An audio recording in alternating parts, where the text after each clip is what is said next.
La Cina, also known as Melissa Margarita, is a reputed Mexican drug trafficker, assassin, and the previous leader of the Sinaloa Cartel's Enforcer Division. She is charged with orchestrating more than 150 deaths in Mexico and countless violent outbursts in Los Angeles. She was denounced to the police by her hitman and boyfriend, Pedro El Chino Gomez, who was horrified by the monster she had turned into. But what is the full story of this assassin? Why did she become an assassin?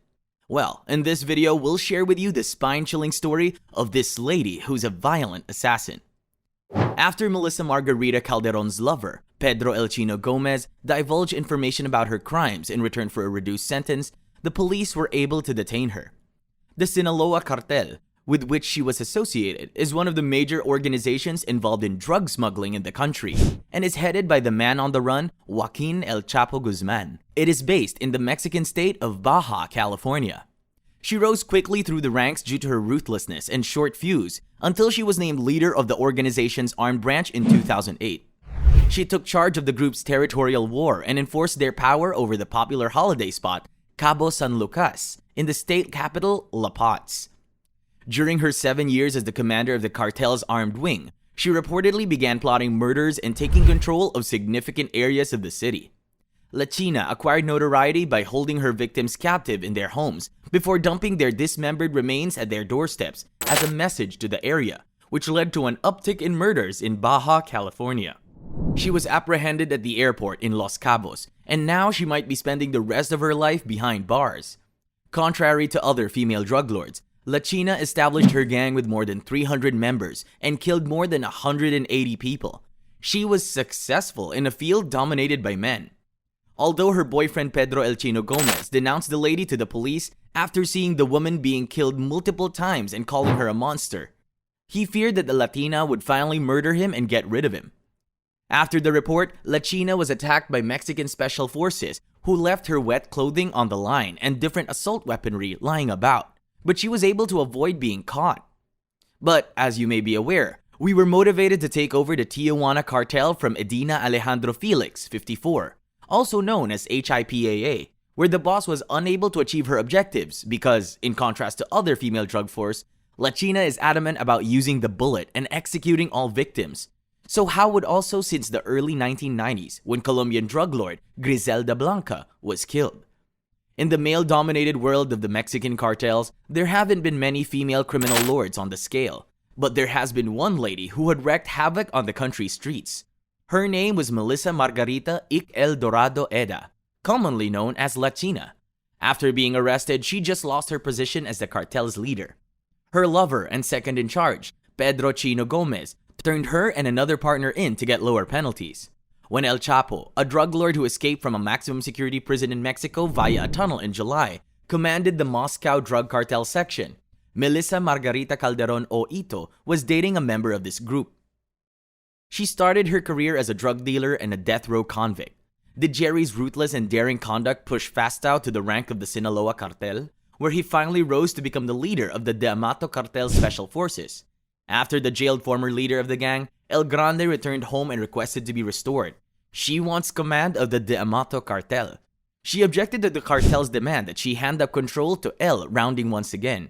In addition, this guy taught the Latina how to murder for money after killing Latinas out of love. She furiously quit the old cartel and decided to launch her own company while simultaneously swearing war on the old bosses. Her hallmark tactic was to leave the dismembered bodies of her victims at their families' front doors. During a struggle for control of the region, Latina took control of the well-known tourist spot of Cabo San Lucas, as well as the capital city of Baja California store state, La Paz. Because Latina offered us that shade of cocaine as a reward for excellence, the state's homicide rate soared throughout her 7 years in office. Her soldiers were loyal to her. The situation changed in June when Abel Cantero, a skilled assassin who had just returned from a jail assassination attempt, was sent to take over Latina's position. Chino was enraged by it, however, and she fled, forming her organization for the regions where she already had a presence. The De Amato cartel was attacked by her. She is referred to as her number 2, along with Sergio El Scar Beltran, who served as the primary assassin, Virgilio El Tyson Franco, who oversaw logistics, and Pedro L. P. Gers, who handled drug sales and corpse disposal, in addition to other eventualities. 300 street-level dealers and trips, who could be identified by the red motorbikes they rode, were under her command. The Diamato cartel was left by the La China cartel. She decided to hire new thugs to run her new drug operation, informing the cartel members that their objectives were to commit murder and sell narcotics. Their second-in-command was Hector Pedro Cana Marina Gomez, also known as El Chino. After that, she bought several red Italian motorbikes to help the gang and go about town. Dressing as a drunk lady wearing a short skirt is one of the final distinctive way John kills her victims. When the victim chooses to accompany their sister out of the pub, Machina would emerge from the hiding and murders the victims while announcing a present from Latina that the family's door will be left with the bodies of slain victims in Oregon. La China is so enraged that even her closest henchman, El Tyson, can't hold her back since she always has a rifle at the ready. La China feared that the authorities would find out about her automobile and that she would have to turn it in for a new one. To help her get a vehicle she could use for transportation, she phoned one of the parents of his closest friends and talked with El Tyson to acquire their van, Maltese. When they got there, La China had already slain both of the parents, despite their agreement to transport the vehicle to the Latino's property. Now that Tyson was upset and angry about the deaths, he questioned Latina about them, but she attacked him by slicing off his hand. He was attempting to capture one of them at a time. She also decided to put the death on any Diamato cartel members who refused to cooperate or join. He was fortunate to get away since Latina kidnapped Lulu and brutally killed her. Because of the murder, LG is aware that her boyfriend and second-in-command now understands that La China is a monster with a pistol, and that he may be murdered anytime she becomes tired of them. He went to the police and told them about Latina, his girlfriend, going on a killing spree. He also took them to the section of the cemetery where the victims' remains were buried.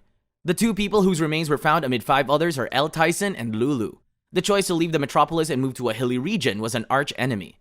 Knowing that, O Chino was singing like a canary bird to the cops after being detained at the airport, to stop her from leaving the country illegally like her employer El Chapo.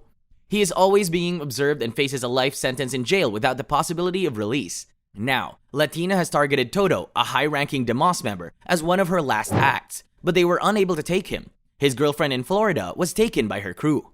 Before being murdered by John, Lourdes endured torture. Lourdes was buried in the same cemetery as the other victims, with the prostitute who had been murdered by chief assassin El Scar del Chino, her second-in-command and lover, who was so upset by these events that he left the cartel.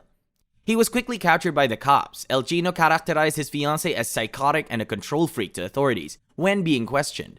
Following a fast-paced pursuit with the police, the law was broken. When El Peter was captured, he gave information to back up Gino's story. After El Vida gave the authorities the location of the secret burial place, the 5 corpses were discovered. But on Saturday, La China was detained without a hitch when she tried to exit the Cabo San Lucas airport. She was instructed to approach the law. What do you believe are the driving forces that shaped and influenced them to conduct such evil crimes then? Please share with us in the comments below. Give this video a thumbs up if you liked it, and make sure to subscribe to our channel for more videos like this. See you in the next one. Until then, peace.